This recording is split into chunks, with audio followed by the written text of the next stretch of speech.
తర్వాత మన హెచ్ఎం గారి తర్వాత సీనియర్ నా మ్యాథ్స్ సార్ ఉన్నారు. ఆ తర్వాత మేడం గారితో కూడా జ్యోతి మేడం గారితో కూడా చిన్న క్యాలిక్యులేషన్ చేయించబోతున్నా. తొమ్మిది ఏం కూడా మేడం పక్కన ఇచ్చి చేస్తారు.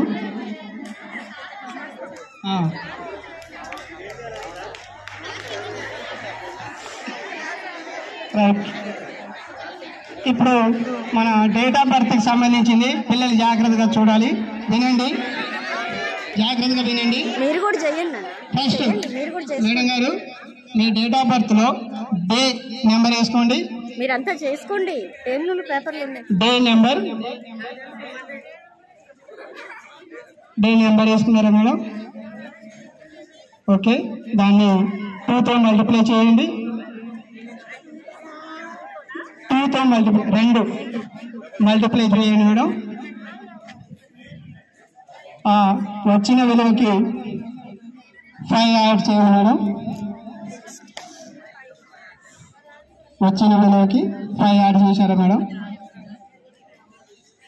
5 యాడ్ చేసిన తర్వాత వచ్చిన వాల్యూని ఇంటూ 50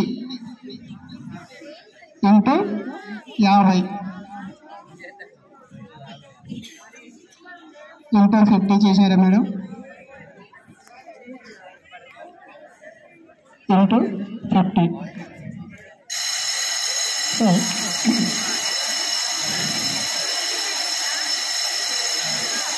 ఇంటూ 50. రైట్, వచ్చిన వాల్యూకి మీ మంత్ డేట్ ఆఫ్ బర్త్లో మంత్ ఉంది కదా మేడం, అది ఆ నెంబర్ ఎంతో యాడ్ చేయండి. దానికి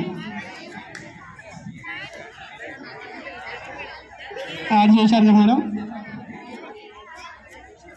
యాడ్ చేసిన తర్వాత వచ్చిన రిజల్ట్కి 250 సబ్ట్రాక్ట్ చేయండి మేడం. 250 సబ్ట్రాక్షన్ 250 సబ్ట్రాక్షన్ చేయండి మేడం.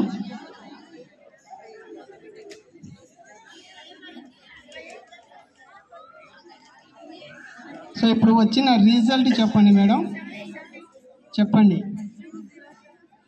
207 మేడం. 4 డిజిట్స్ వస్తాయి. మీరు ఎక్కడైనా క్యాలిక్యులేషన్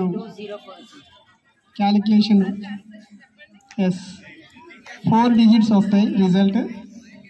ఫస్ట్ డేట్కి ఇంటూ 2,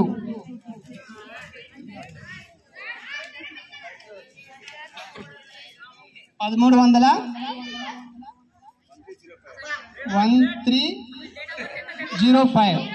సో 13వ తారీఖు 7వ నెల మేడం గారి మే 13 మే డేట్ ఆఫ్ బర్త్ మేడం గారు 13 మే 1305 మేడం గారికి క్యాలిక్యులేషన్ 1305 వచ్చింది.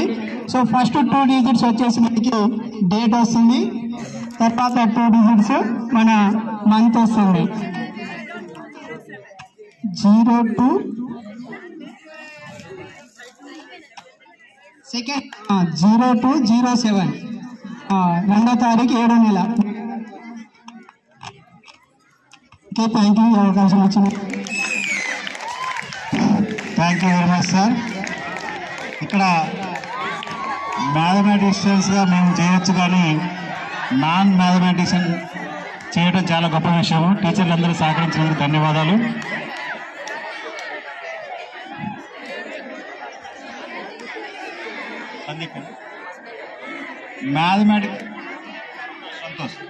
మ్యాథమెటిక్స్ డే గణిత దినోత్సవం సంబంధించి 9th క్లాస్ బి సెక్షన్ నుంచి సంతోష్ మనతో కొన్ని విషయాలు పంచుకుంటారు.